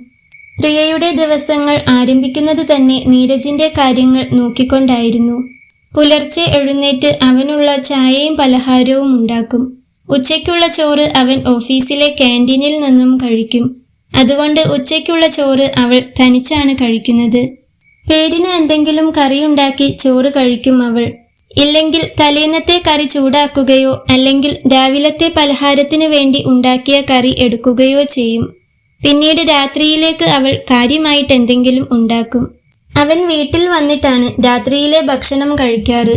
അത് തന്നെയാണ് അതിന്റെ കാരണവും. നീരജ് ഓഫീസിലേക്ക് ഇറങ്ങിക്കഴിഞ്ഞാൽ പിന്നെ ആ വലിയ വീട്ടിൽ അവൾ തികച്ചും ഒറ്റയ്ക്കായിരുന്നു. ആ സമയം അത്രയും അവൾ കാത്തിരിക്കുന്നത് രാത്രിയിൽ മുറ്റത്ത് വന്നു നിൽക്കുന്ന അവന്റെ ആ ഇന്നോവ കാറിന്റെ ശബ്ദത്തിനു വേണ്ടിയായിരുന്നു. താഴെ വണ്ടി വന്നു നിൽക്കുന്ന ശബ്ദം കേൾക്കുമ്പോൾ തന്നെ അതുവരെ മങ്ങിയിരുന്ന പ്രിയയുടെ മുഖത്ത് പെട്ടെന്നൊരു പ്രകാശം വിരിയും. അവൾ ഓടിച്ചെന്ന് വാതിൽ തുറന്ന് അവനെയും കാത്ത് ഉമ്മറത്ത് തന്നെ നിൽക്കും. ഒരു ദിവസം അവൻ വരുമ്പോൾ ഉമ്മറത്ത് അവനെയും കാത്തു നിൽക്കുന്ന അവളെയാണ് അവൻ കണ്ടത്. എന്തോ ആ കാഴ്ച മനസ്സിനെ വല്ലാതെ തണുപ്പിച്ചിരുന്നു. പക്ഷേ ഉള്ളിന്റെ ഉള്ളിൽ എന്തോ ഒരു പേടിയും അവന് തോന്നി. അന്ന് നല്ലതുപോലെ നേരം ഇരുട്ടിയിരുന്നു. അതിൽ പിന്നെയാണ് നേരം ഇരുട്ടിയാൽ ഒറ്റയ്ക്ക് ഉമ്മറത്ത് വന്നു നിൽക്കരുതെന്ന അവന്റെ കൽപ്പന വന്നത്. അതുകൊണ്ടാണ് അവൻ വരുന്നതും നോക്കി അവൾ ഉമ്മറത്ത് നിൽക്കാത്തത്. നീരജ് കാറിൽ നിന്ന് ഇറങ്ങുമ്പോൾ തന്നെ അവന്റെ മുഖമൊന്ന് വാടിയിരുന്നാലോ, അവന്റെ കണ്ണുകളിൽ ഒരിത്തിരി ക്ഷീണം കണ്ടാലോ അവളുടെ ഉള്ളം പിടയും. അവനൊരു ചെറിയ തലവേദന വന്നാൽ പോലും അവൾ വല്ലാതെ വിഷമിക്കുമായിരുന്നു. നീരജ് ഹാളിൽ ഇരിക്കുമ്പോൾ എപ്പോഴും അവൾ അവന്റെ ചുറ്റും തന്നെ ഉണ്ടാകും. അവനോടുള്ള അവളുടെ സ്നേഹം വാക്കുകളിലല്ല, മറിച്ച് അത്തരം ചെറിയ കരുതൽ നിറഞ്ഞ പ്രവൃത്തികളിലായിരുന്നു പ്രിയ പ്രകടിപ്പിച്ചിരുന്നത്. അന്നൊരു ദിവസം വൈകുന്നേരം നേരം നന്നായി ഇരുട്ടിയിരുന്നു. നഗരത്തിൽ അപ്പോഴേക്കും പെയ്തു തുടങ്ങിയ തോരാമഴ കാരണം വലിയ ട്രാഫിക് ബ്ലോക്ക് ഉണ്ടായിരുന്നു. നീരജ് വീട്ടിലേക്ക് മടങ്ങിയെത്തിയത് വല്ലാതെ വൈകിയാണ്. കോളിംഗ് ബെൽ അടിക്കുമ്പോഴേക്കും മുകളിൽ നിന്ന് അവൻ വരുന്നത് കണ്ട അവൾ ഓടിച്ചെന്ന് വാതിൽ തുറന്നിരുന്നു. എന്നാൽ വാതിൽക്കൽ നിൽക്കുന്ന നീരജിനെ കണ്ടതും അവളുടെ ഉള്ളിലൂടെ ഒരു മിന്നൽ പിണർ പാഞ്ഞുപോയി. അവന്റെ മുഖമെല്ലാം വല്ലാതെ ചുവന്നു തുടുത്തിരുന്നു. ശരീരം വിയർത്തു കുളിച്ചിട്ടുണ്ടായിരുന്നു. ശരിക്കും നിൽക്കാൻ പോലും ആവാതെ വല്ലാതെ തളർന്നാണ് അവൻ നിന്നിരുന്നത്. ഏട്ടാ, എന്തു പറ്റി? മുഖമൊക്കെ വല്ലാതെ ഇരിക്കുന്നു. അവൾ വല്ലാത്തൊരു പരിഭ്രമത്തോടെ അവന്റെ കൈകളിൽ പിടിച്ചുകൊണ്ട് ചോദിച്ചു. ഒന്നുമില്ല പ്രിയ, എന്തോ ചെറിയൊരു ക്ഷീണം പോലെ, അത്രയേയുള്ളൂ. അവളുടെ ചോദ്യങ്ങളിൽ നിന്നും ഒഴിഞ്ഞു മാറിക്കൊണ്ട് അവൻ ഹാളിലെ സോഫയിലേക്ക് തളർന്നിരുന്നു. കണ്ണുകൾ അടച്ച് അവൻ തല പുറകോട്ട് ചായ്ച്ചു വെച്ചു. പ്രിയയ്ക്ക് അവന്റെ മറുപടി കേട്ടിട്ട് ഒട്ടും സമാധാനം തോന്നിയില്ല.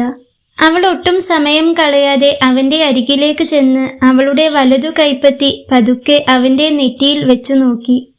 അയ്യോ, ഇതെന്താ ഏട്ടാ ഇത്രയും ചൂട്? ശരീരമാകെ ചുട്ടുപൊള്ളുന്നു. നല്ല പനിയുണ്ടല്ലോ.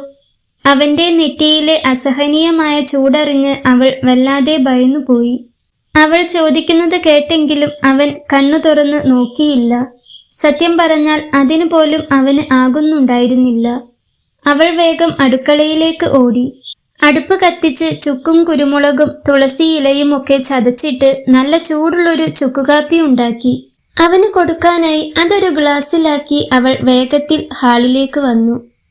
ഏട്ടാ, ഇത് കുടിച്ചേ, ഇത് കുടിച്ചിട്ട് കിടന്നോ?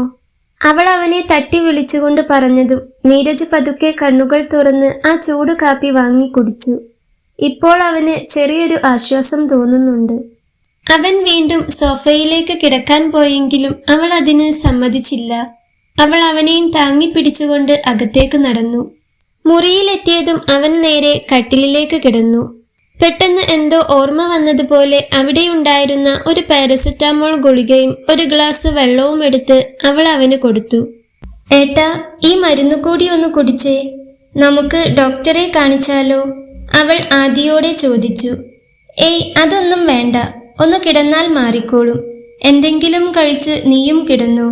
പിന്നെ വാതില് നന്നായി അടച്ചോണം. ഗുളിക കഴിച്ച ശേഷം അതും പറഞ്ഞ് നീരജ് പുതപ്പിനുള്ളിലേക്ക് ചുരുണ്ടുകൂടി കിടന്നു. എന്നും അടുക്കളവശത്തെയും മുൻവശത്തെയും വാതിൽ അടയ്ക്കുന്നത് അവനാണ്. പ്രിയയൊന്ന് മൂടിക്കൊണ്ട് അവന്റെ കാലിലെ സോക്സ് അഴിച്ചു മാറ്റി. പിന്നെ ചെന്ന് അടുക്കളവശത്തെയും മുൻവശത്തെയും വാതിൽ അടച്ചു വന്നു. അവൾ കട്ടിലിൽ അവന്റെ അരികിലിരുന്നു. തന്റെ തണുത്ത വിരലുകളാൽ അവൾ അവന്റെ നെറ്റിയിൽ പതുക്കെ ബാം പുരട്ടിക്കൊടുക്കാൻ തുടങ്ങി. അവളുടെ കൈകളുടെ ആ ആർദ്രമായ സ്പർശനം പനിച്ചൂടിൽ കിടക്കുന്ന നീരജിന് ഉള്ളിൽ വല്ലാത്തൊരു ആശ്വാസം നൽകുന്നുണ്ടായിരുന്നു.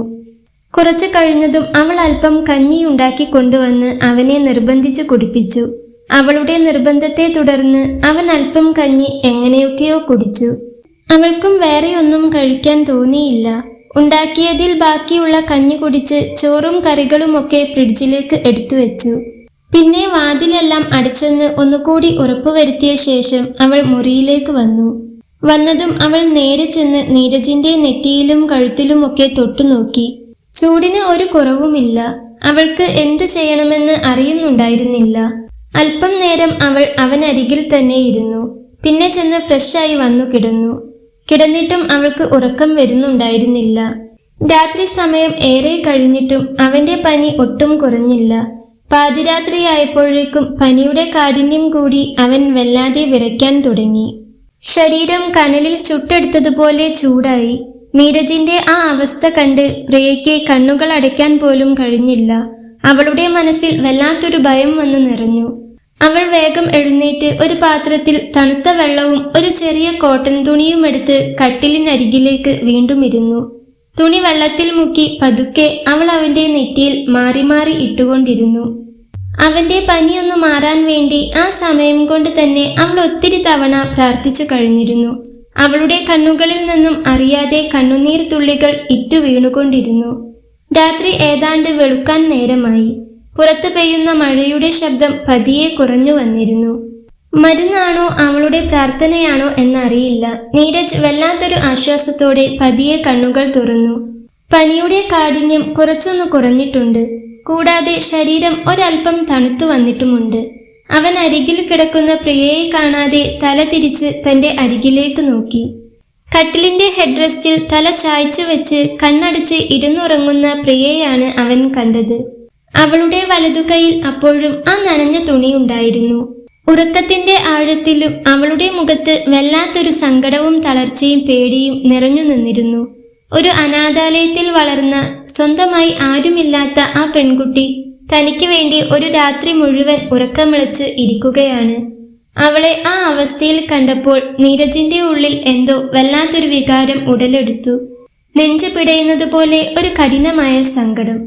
തനിക്ക് വേണ്ടി ഉറക്കമിളയ്ക്കാൻ, തന്നെ സ്വന്തം ജീവനേക്കാൾ സ്നേഹിക്കാൻ മാത്രം അവൾക്ക് താൻ എന്ത് സന്തോഷമാണ് ഈ ജീവിതത്തിൽ നൽകിയിട്ടുള്ളത്. എപ്പോഴും ഒരു അപരിചിതനെ പോലെയുള്ള അകൽച്ച മാത്രമായിരുന്നില്ലേ താൻ അവൾക്ക് കൊടുത്തിട്ടുള്ളത്. അവൻ പതിയെ ബെഡിൽ നിന്നും എഴുന്നേൽക്കാൻ ശ്രമിച്ചു. അവന്റെ ആ നേരിയ ചലനത്തിലും പ്രിയ ഞെട്ടി ഉണർന്നു. അവൾ പെട്ടെന്ന് പരിഭ്രമത്തോടെ നീരജിന്റെ മുഖത്തേക്ക് നോക്കി. എന്താ ഏട്ടാ പറ്റിയത്? പനി വീണ്ടും കൂടിയോ? എന്തേലും വയ്യായ്ക തോന്നുന്നുണ്ടോ? എന്തേലും വേണോ? ദാഹം തോന്നുന്നുണ്ടോ? ഞാൻ കുടിക്കാൻ വെള്ളം എടുക്കട്ടെ? അവളുടെ സ്വരത്തിൽ വല്ലാത്തൊരു വെപ്രാളവും പേടിയും ആകുലതയും നിറഞ്ഞു നിന്നിരുന്നു. അവന് വീണ്ടും നെഞ്ചു വേദനിച്ചു. ഒന്നുമില്ല പ്രിയ, എനിക്ക് ഒന്നും വേണ്ട. പനി കുറവുണ്ട്. നീ എന്തിനാ ഇങ്ങനെ ഉറക്കമിളച്ചിരിക്കുന്നത്? വന്നു കിടന്നുറങ്ങ്. നേരം വെളുക്കാനായി. അവൻ മുറിയിലെ ക്ലോക്കിലേക്ക് നോക്കിക്കൊണ്ട് വളരെ ശാന്തമായി തന്നെ പറഞ്ഞു. എന്നിട്ടും അവൾക്ക് ഒട്ടും സമാധാനം വന്നില്ല. അവൾ കട്ടിലിലേക്ക് കുറച്ചുകൂടി നീങ്ങിയിരുന്ന് അവളുടെ തണുത്ത കൈപ്പത്തികൾ അവന്റെ നെറ്റിയിലും കഴുത്തിലും മാറി മാറി വെച്ചു നോക്കി. പനി ശരിക്കും കുറവുണ്ടോ എന്ന് ഉറപ്പുവരുത്തുകയായിരുന്നു അവൾ. അവളുടെ ആ അതിരുകളില്ലാത്ത കരുതലും ആത്മാർത്ഥമായ സ്നേഹവും നീരജിന്റെ ഉള്ളിൽ വലിയൊരു സങ്കടക്കടൽ ഇളക്കിവിട്ടു. പെട്ടെന്ന് അവളുടെ ആ സ്പർശനം അവന്റെ മനസ്സിൽ പഴയൊരു ഓർമ്മയെ ഉണർത്തി. ആ ഓർമ്മ അവന്റെ നെഞ്ചിൽ ഒരു കൊള്ളിയാൻ പോലെ മിന്നിമറഞ്ഞു. അത് അവനെ വല്ലാതെ വേദനിപ്പിച്ചു.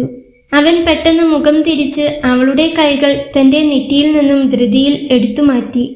നീരജ് ഒട്ടും പ്രതീക്ഷിക്കാതെ തന്റെ കൈകൾ എടുത്തുമാറ്റിയത് പ്രിയയ്ക്ക് താങ്ങാവുന്നതിലും അപ്പുറമായിരുന്നു.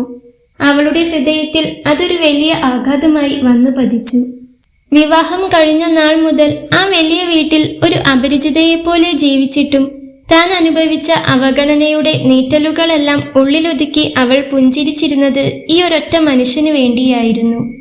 തനിക്ക് വേണ്ടി ഒരു രാത്രി മുഴുവൻ ഉറക്കമിളച്ചിരുന്നിട്ടും സ്നേഹത്തോടെയും ആകുലതയോടെയും അവന്റെ നെറ്റിയിൽ തൊട്ട തന്റെ കൈകളെ അവൻ ഇങ്ങനെ തള്ളിക്കളഞ്ഞപ്പോൾ അവളുടെ ഉള്ളിലെ നിയന്ത്രണങ്ങളെല്ലാം തകർന്നുപോയി. അതുവരെ പ്രിയ തന്റെ ഉള്ളിൽ അടക്കിപ്പിടിച്ചിരുന്ന എല്ലാ സങ്കടങ്ങളും ഒറ്റപ്പെടലിന്റെ വേദനകളും ഒന്നിച്ച് അണപൊട്ടിയൊഴുകി. അവളുടെ ഹൃദയത്തിൽ നിന്ന് ഉയർന്ന വിതുമ്പൽ ആ മുറിയുടെ നിശബ്ദതയെ ഭേദിച്ചു. കണ്ണുകളിൽ നിന്നും കണ്ണീർ ധാരധാരയായി അവളുടെ കവിളുകളിലൂടെ ഒലിച്ചിറങ്ങി. അതു കണ്ട് തെറ്റ് പറ്റിയെന്നതുപോലെ ഒരു വെല്ലായ്മയോടെ അവൻ അവളെ നോക്കുമ്പോഴേക്കും അവളുടെ കരച്ചിൽ കൂടിയിരുന്നു. എന്താ ഏട്ടാ ഞാൻ ചെയ്ത തെറ്റ്? എന്നോട് പറയ്. ഇങ്ങനെ എന്നെ കണ്ടില്ലെന്ന് വെക്കാൻ മാത്രം ഞാൻ എന്ത് തെറ്റാ ചെയ്തത്? അവൾ കരഞ്ഞുകൊണ്ട് ഇടറിയ സ്വരത്തിൽ അവനോട് ചോദിച്ചു. നീരജ് ആ ചോദ്യത്തിന് എന്ത് മറുപടി പറയുമെന്നറിയാതെ ശൂന്യമായ കണ്ണുകളോടെ സീലിംഗിലേക്ക് നോക്കി നിശ്ചലനായി കിടന്നുപോയി. അവന്റെ ആ മൗനം പ്രിയയുടെ വേദനയെ ഇരട്ടിയാക്കി. എന്നെ അത്രയ്ക്ക് വെറുപ്പാണോ ഏട്ടന്? ഞാൻ ആരുമില്ലാത്ത, ആർക്കും വേണ്ടാത്തൊരു അനാഥപ്പെണ്ണ് ആയതുകൊണ്ടാണോ ഏട്ടന് എന്നോട് ഇത്രയും അകൽച്ച? ഒരു വേലക്കാരിയെപ്പോലെ ഈ വീട് വൃത്തിയാക്കാനും ഏട്ടന് സമയത്തിന് ഭക്ഷണം വെച്ചുണ്ടാക്കാനും മാത്രം മതിയോ ഞാൻ? എന്നോടൊന്ന് മനസ്സ് തുറന്ന് സംസാരിക്കാൻ പോലും ഏട്ടന് വയ്യ. തൊട്ടുകൂടാത്തവളെപ്പോലെ, ഒരു പാപിയെപ്പോലെ എന്നെ മാറ്റി നിർത്താൻ മാത്രം ഞാൻ എന്ത് വലിയ തെറ്റാ ഏട്ടാ ചെയ്തത്?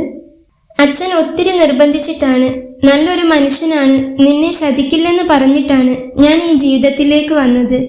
എനിക്ക് സ്വന്തമായി ആഗ്രഹങ്ങളോ സ്വപ്നങ്ങളോ ഇല്ലെന്ന് ഏട്ടൻ കരുതിയോ? കുറെ ഡ്രസ്സും സാധനങ്ങളും കഴിക്കാൻ ഭക്ഷണവും തന്നാൽ എല്ലാം ആയെന്നാണോ? ഒന്നും വേണ്ട, എന്നോടൊന്ന് സംസാരിച്ചാൽ മാത്രം മതി. അച്ഛൻ പറഞ്ഞു ഏട്ടന്റെ ഉള്ളില് എന്തൊക്കെയോ മുറിവുകളുണ്ട്, അതൊക്കെ ഞാൻ വേണം മാറ്റാനെന്ന്. പക്ഷേ എങ്ങനെ? എന്നോടൊന്ന് മിണ്ടാൻ പോലും ഏട്ടന് വയ്യ. പിന്നെ എങ്ങനെയാ ഈ മനസ്സിന്റെ വേദന ഞാൻ അറിയുന്നേ, അത് മാറ്റിയെടുക്കുന്നേ? ശ്വാസം മുട്ടിയ ഏട്ടൻ എന്റെ കൂടെ ഇവിടെ ഓരോ നിമിഷവും നിൽക്കുന്നേ. അത്രയും ബുദ്ധിമുട്ടാണേൽ ഏട്ടൻ എന്നെ ഓർഫനേജിൽ തന്നെ കൊണ്ടാക്കിയേക്ക്. അവിടെ ഇപ്പോഴും എനിക്ക് കിടക്കാനൊരിടവും കഴിക്കാൻ ഭക്ഷണവും കിട്ടും. അതാ നല്ലത്. ഇങ്ങനെ നീറി ഏട്ടൻ ജീവിക്കുന്നത് കാണുമ്പോൾ ബാക്കി പറയാൻ കഴിയാതെ അവൾ പൊള്ളിപ്പിടഞ്ഞു. തൊണ്ടക്കുഴിയിൽ എന്തോ ഒന്ന് വന്നവളെ ശ്വാസം മുട്ടിച്ചു.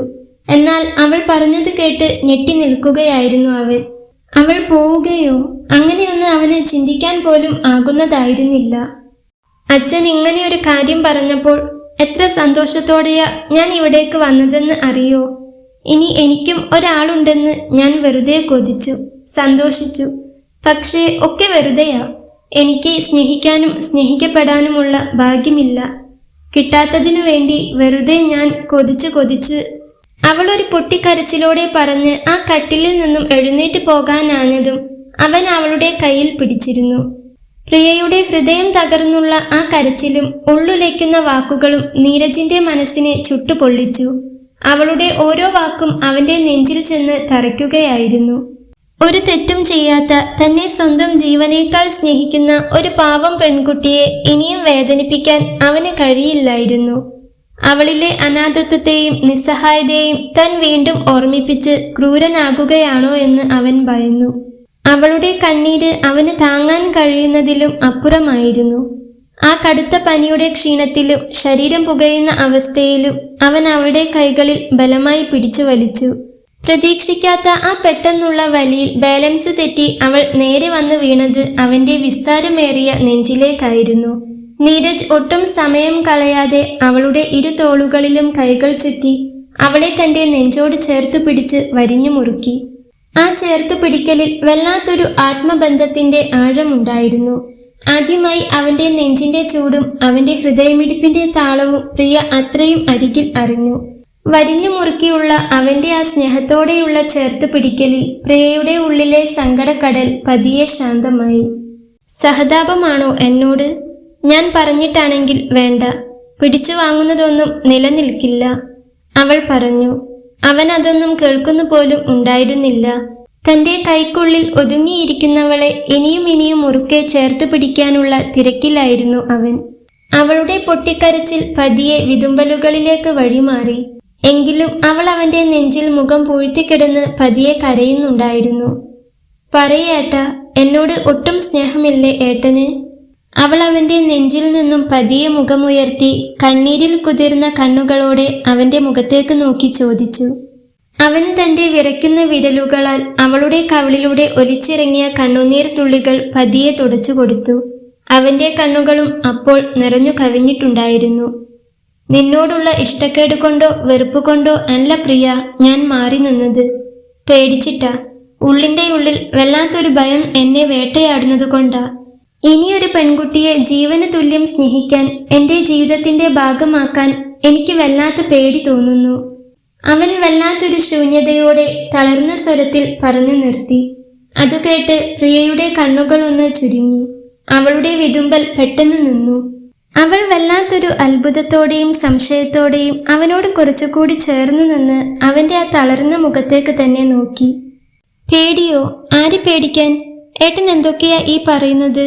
എനിക്കൊന്നും മനസ്സിലാകുന്നില്ല, അവൾ ചോദിച്ചു. നീരജ് ഒരു ദീർഘശ്വാസം എടുത്തു. അവന്റെ കണ്ണുകളിൽ പഴയ ഏതോ ഓർമ്മകൾ മിന്നിമറഞ്ഞു. അതൊക്കെ വലിയൊരു കഥയാണ് പ്രിയ. എന്റെ ഭൂതകാലം, ഞാൻ ഓർക്കാൻ പോലും ഇഷ്ടപ്പെടാത്ത എന്റെ കഴിഞ്ഞ കാലം, നിനക്ക് അറിയാത്ത എന്റെ പഴയ ജീവിതം, എല്ലാം ഞാൻ നിന്നോട് തുറന്നു പറയാം. എനിക്ക് നിന്നിൽ നിന്നും ഒന്നും ഒളിച്ചു വെക്കണമെന്നില്ല. പക്ഷേ ഇപ്പോൾ എനിക്ക് വല്ലാതെ തലവേദന എടുക്കുന്നു. ശരീരമാകെ പുകയുകയാണ്. ഈ പനിയൊന്ന് മാറട്ടെ, ഞാൻ എല്ലാം നിന്നോട് പറയാം. അവൻ അവളുടെ നെറുകിൽ പതിയെ തലോടിക്കൊണ്ട് പറഞ്ഞു. പ്രിയ അതിന് പതിയെ തലയാട്ടി. അവന്റെ പനിച്ചൂടിൽ വേവുന്ന അവസ്ഥ കണ്ട് അവൾ കൂടുതൽ ചോദ്യങ്ങൾ ചോദിച്ച് ബുദ്ധിമുട്ടിക്കാൻ ആഗ്രഹിച്ചില്ല. എങ്കിലും അവളുടെ ഉള്ളിൽ വല്ലാത്ത ചോദ്യങ്ങളും 100,000 സംശയങ്ങളും ആകെ പുകയാൻ തുടങ്ങി. ആ സംശയങ്ങളെല്ലാം ചെന്നു നിന്നത് അച്ഛൻ പറഞ്ഞ അവന്റെ ആദ്യ വിവാഹത്തിലായിരുന്നു. അവന്റെ ആദ്യ ഭാര്യയിലായിരുന്നു. ആരായിരുന്നു അവൾ? അവൾക്ക് എന്തു പറ്റി? നീരജിനെ ഇത്രമാത്രം സ്നേഹശൂന്യനാക്കാൻ, ഇത്രമാത്രം ഭയപ്പെടുത്താൻ അവൾ അവന്റെ ജീവിതത്തിൽ എന്ത് തെറ്റാണ് ചെയ്തത്? പ്രിയയുടെ മനസ്സ് ആ ചോദ്യങ്ങൾക്ക് പിന്നാലെ പാഞ്ഞു. അവൾ അവന്റെ മുഖത്തേക്കൊന്ന് നോക്കി. അവന്റെ കണ്ണുകളും അവളുടെ മുഖത്ത് തന്നെയാണ്. മതി, അതൊക്കെ പിന്നെ പറഞ്ഞാൽ മതി. പക്ഷേ ഇപ്പോ ഒന്ന് പറയാമോ? എന്റെ ഒരു സമാധാനത്തിന്. എന്നെ എന്നെങ്കിലും ഏട്ടന് സ്നേഹിക്കാൻ പറ്റുമോ? ചോദിക്കുമ്പോൾ അവളുടെ കണ്ണുകൾ വീണ്ടും നിറഞ്ഞിരുന്നു. ചുണ്ടുകൾ വിറച്ചിരുന്നു. അതുകേട്ട് അവൻ അവളെ നോക്കിയൊന്ന് പതിയെ ചിരിച്ചു. ഞാൻ ഇങ്ങനെ നിന്നെ ചേർത്ത് പിടിച്ചിട്ടും നിനക്കത് മനസ്സിലാകുന്നില്ലേ പ്രിയേ? എനിക്ക് നിന്നെ ഇഷ്ടാ. ഇപ്പോ അല്ല, എന്നോ ഞാനത് മനസ്സിലാക്കിയിരുന്നു. പക്ഷേ എന്തൊക്കെയോ കാരണങ്ങൾ കൊണ്ട് അത് പറയാനും പ്രകടിപ്പിക്കാനും പറ്റിയില്ല എന്നേയുള്ളൂ. ഇപ്പൊ നീയല്ലേ എനിക്കുള്ളൂ. ഇനിയും അങ്ങനെ തന്നെ മതി. എനിക്ക് നീ മാത്രം മതി. പറഞ്ഞുകൊണ്ട് അവൻ അവളുടെ നെറുകിൽ പതിയെ ഒന്ന് മുത്തി. അവന്റെ ആദ്യ ചുംബനം. അതവൾ 2 കണ്ണും അടച്ച് സ്വീകരിക്കുമ്പോൾ 2 പേരുടെയും മനസ്സ് ഒരുപോലെ നിറഞ്ഞിരുന്നു. അന്ന് രാത്രി വിവാഹം കഴിഞ്ഞ് ഇത്രയും നാളുകൾക്ക് ശേഷം ആദ്യമായി അവർ ആ വീട്ടിൽ 2 അപരിചിതരെ പോലെയല്ല, മറിച്ച് പരസ്പരം തിരിച്ചറിഞ്ഞ ദമ്പതികളെപ്പോലെ ഒരുമിച്ച് ചേർന്ന് കിടന്നുറങ്ങി. പ്രിയ അവന്റെ നെഞ്ചിൽ സമാധാനത്തോടെ തലവെച്ചു കിടക്കുമ്പോൾ നീരജിന്റെ കൈകൾ അവളെ ഒരു കുഞ്ഞിനെ എന്ന പോലെ കാവലായെന്നോണം പൊതിഞ്ഞു പിടിച്ചിരുന്നു. ആ രാത്രിയിലെ തണുപ്പിലും അവന്റെ നെഞ്ചിന്റെ ചൂടിൽ അവൾ വല്ലാത്തൊരു സുരക്ഷിതത്വം അനുഭവിച്ചു. അപ്പോഴും അവന്റെ ദേഹം പനിച്ചൂടിൽ കുളിർന്നു വിറച്ചിരുന്നു. ആ രാത്രിക്ക് ശേഷം വീട്ടിലെ അന്തരീക്ഷത്തിന് വല്ലാത്തൊരു മാറ്റം വന്നിരുന്നു. പിന്നീടുള്ള 2 ദിവസങ്ങൾ പ്രിയ നീരജിനെ ഒരു കുഞ്ഞിനെ എന്ന പോലെയാണ് പരിചരിച്ചത്. അവന്റെ ഓരോ ആവശ്യങ്ങളും അവൾ കണ്ടറിഞ്ഞു ചെയ്തു കൊടുത്തു.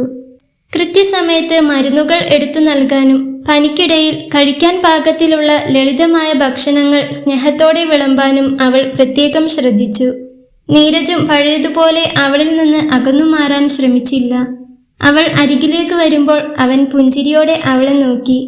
അവളോട് സ്നേഹത്തോടെ സംസാരിക്കാനും അവൾ വെച്ചുണ്ടാക്കുന്ന ഭക്ഷണം ഒട്ടും തളർച്ച കാണിക്കാതെ കഴിക്കാനും അവൻ മനസ്സ് കാണിച്ചു. അവർക്കിടയിൽ മാസങ്ങളായി തളം കെട്ടിനിന്ന ആ തണുത്ത മൗനത്തിന്റെ മതിൽക്കെട്ടുകൾ പതുക്കെ ഉരുകി മാറുകയായിരുന്നു. ഒടുവിൽ ഒരു ഭാര്യയുടെ സ്ഥാനവും പരിഗണനയും തനിക്കും ലഭിച്ചു തുടങ്ങി എന്ന ചിന്ത പ്രിയയുടെ ഉള്ളിൽ വലിയൊരു ആശ്വാസമായി പടർന്നു. 2 ദിവസത്തിനു ശേഷമുള്ള ഒരു വൈകുന്നേരം പുറത്ത് പതിയെ അന്തരീക്ഷം ഇരുണ്ടുകൂടിയിരുന്നു. നഗരത്തിന് മുകളിലേക്ക് പെയ്യാൻ കൊതിച്ചെന്നോണം കാർമേഘങ്ങൾ ഇരുണ്ടുകൂടി നേർത്ത രീതിയിൽ മഴ പെയ്യാൻ തുടങ്ങിയിരുന്നു. തണുത്ത കാറ്റ് ജനൽപ്പാളികൾക്കിടയിലൂടെ അകത്തേക്ക് അടിച്ചു കയറിയതും അവൾ ജനവാതിലുകളെല്ലാം അടച്ചു. ശേഷം അടുക്കളയിലേക്ക് നടന്നു. നീരജിന്റെ പനിയുടെ ചൂട് പൂർണ്ണമായി മാറിയിട്ടില്ലാത്തതുകൊണ്ട് ഈ 2 ദിവസവും അവൾ കാപ്പിക്ക് പകരം നല്ല ചൂടുള്ള ചുക്കുകാപ്പിയാണ് ഉണ്ടാക്കിയത്. അവളും അത് തന്നെയാണ് കുടിച്ചത്. ചുക്കും കുരുമുളകും ഏലക്കയും ഇട്ട് തിളപ്പിച്ച ആവി പറക്കുന്ന 2 ഗ്ലാസ് ചുക്കുകാപ്പിയുമായി അവൾ ഹാളിലേക്ക് നടന്നു വന്നു. നീരജ് അപ്പോൾ ലിവിംഗ് റൂമിലെ വലിയ സോഫയിലിരുന്ന് ഗ്ലാസ് ജനലിലൂടെ പുറത്ത് പെയ്യുന്ന മഴയും നോക്കി എന്തോ ആഴത്തിൽ ആലോചിക്കുകയായിരുന്നു.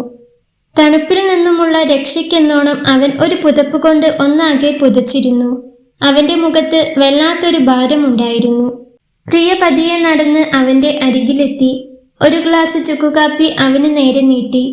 അവൻ ആലോചനകളിൽ നിന്നും ഉണർന്ന് അവളെ ഒന്ന് നോക്കി പുഞ്ചിരിച്ചുകൊണ്ട് ആ ഗ്ലാസ് കയ്യിൽ വാങ്ങി. പ്രിയയും അവനരികിൽ ഇരുന്ന് കാപ്പി കുടിച്ചു. 2 പേരും പരസ്പരം ഒന്നും മിണ്ടിയില്ല. വെറുതെ പുറത്തേക്ക് നോക്കി അങ്ങനെ ഇരുന്നു. പിന്നെ കാപ്പി കൂടി കഴിഞ്ഞതും അവൾ 2 പേരുടെയും ഗ്ലാസും എടുത്ത് അടുക്കളയിലേക്ക് നടക്കാനൊരുങ്ങി. എന്നാൽ അവൾ ഒരു ചുവട് മുൻപോട്ട് വയ്ക്കും മുൻപേ നീരജ് പെട്ടെന്ന് അവളുടെ കൈത്തണ്ടയിൽ പതുക്കെ പിടിച്ചു തടഞ്ഞു. അവൾ തിരിഞ്ഞു നോക്കി. എന്താ ഏട്ടാ, എന്തേലും കഴിക്കാൻ വേണോ? അവൾ നേർത്ത സ്വരത്തിൽ അവനോട് ചോദിച്ചു. വേണ്ട പ്രിയ, എനിക്കിപ്പോൾ ഒന്നും വേണ്ട. നീ കുറച്ച് സമയം ഇവിടെ ഇരിക്കെ, അവൻ പറഞ്ഞു. ഇത് കഴുകി വെച്ചിട്ട് മതിയോ? പോരാ.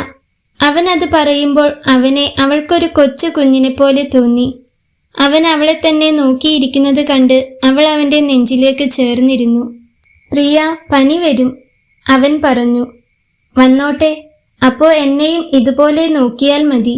ഒരു കുറുമ്പോടെ പറഞ്ഞുകൊണ്ട് അവൾ അവന്റെ പുതപ്പിനുള്ളിലേക്ക് നൂണ്ടുകയറി അവന്റെ നെഞ്ചോട് ചേർന്നിരുന്നു. അതുകണ്ട് അവന് ചിരി വന്നു. അവൻ അവളെ തന്നിലേക്ക് ഒന്നുകൂടെ ചേർത്ത് പിടിച്ചുകൊണ്ട് ആ നെറുകിലൊന്ന് മുത്തി. പ്രിയ തല മാത്രം ഒന്നുയർത്തി വല്ലാത്തൊരു ആകാംക്ഷയോടെ അവനെ തന്നെ നോക്കിയിരുന്നു. അവന്റെ കണ്ണുകളിൽ ഒരു ഗൗരവം നിറഞ്ഞു വരുന്നത് അവൾ കണ്ടു. പ്രിയ, എനിക്ക് നിന്നോട് കുറച്ചു കാര്യങ്ങൾ പറയാനുണ്ട്. അന്ന് രാത്രി നീ വല്ലാതെ കരഞ്ഞു ചോദിച്ച ആ ചോദ്യങ്ങൾക്കുള്ള ഉത്തരം നിനക്ക് വേണ്ടേ? എല്ലാം നിനക്കറിയണ്ടേ? നിന്നിൽ നിന്നും ഇനിയും ഒന്നും മറച്ചു വെക്കാൻ എനിക്ക് കഴിയില്ല. നീരജിന്റെ സ്വരം വളരെ ഗൗരവമുള്ളതും അതേസമയം ശാന്തവുമായിരുന്നു. അവന്റെ വാക്കുകൾ കേട്ടതും പ്രിയയുടെ ഹൃദയമിടിപ്പ് വർദ്ധിച്ചു. തന്റെ ഉള്ളിൽ കഴിഞ്ഞ കുറച്ചു ദിവസങ്ങളായി പുകഞ്ഞുകൊണ്ടിരുന്ന ആ ചോദ്യത്തിന്റെ അരികിലേക്ക് താൻ എത്തുകയാണെന്ന് അവൾക്ക് മനസ്സിലായി. അവൾ ഒന്നും മിണ്ടാതെ ഒന്നുകൂടി അവനോട് ചേർന്നിരുന്നു. അവളെയും ചേർത്ത് പിടിച്ച് അവൻ അവളുടെ നെറുകിൽ തന്റെ കവിൾ ചേർത്ത് വല്ലാത്തൊരു ഇടറിയ സ്വരത്തിൽ പറഞ്ഞു തുടങ്ങി. പ്രിയ, മൃദുല, അതായിരുന്നു അവളുടെ പേര്. എന്റെ ആദ്യ ഭാര്യ, എന്റെ ജീവനായിരുന്നു അവള്. ഞാൻ അവളെ ഒത്തിരി സ്നേഹിച്ചിരുന്നു. അവളും എന്നെ അങ്ങനെ സ്നേഹിച്ചിരുന്നു എന്നാണ് ഞാൻ വിചാരിച്ചിരുന്നത്. പക്ഷേ എനിക്ക് തെറ്റിപ്പോയി. അവൾ എന്നോട് ചെയ്തത്. നീരജ് ഒരു നിമിഷം നിർത്തി. അവന്റെ കണ്ണുകൾ നിറഞ്ഞൊഴുകാൻ തുടങ്ങിയിരുന്നു. അവൻ ജനലിലൂടെ പുറത്തേക്ക് നോക്കി. പുറത്ത് അപ്പോൾ മഴ ഒന്നുകൂടി ശക്തിയിൽ പെയ്യാൻ തുടങ്ങിയിരുന്നു. ആ മഴയ്ക്ക് അനുസരിച്ച് അവന്റെ ഹൃദയമിടിപ്പും വർദ്ധിച്ചു.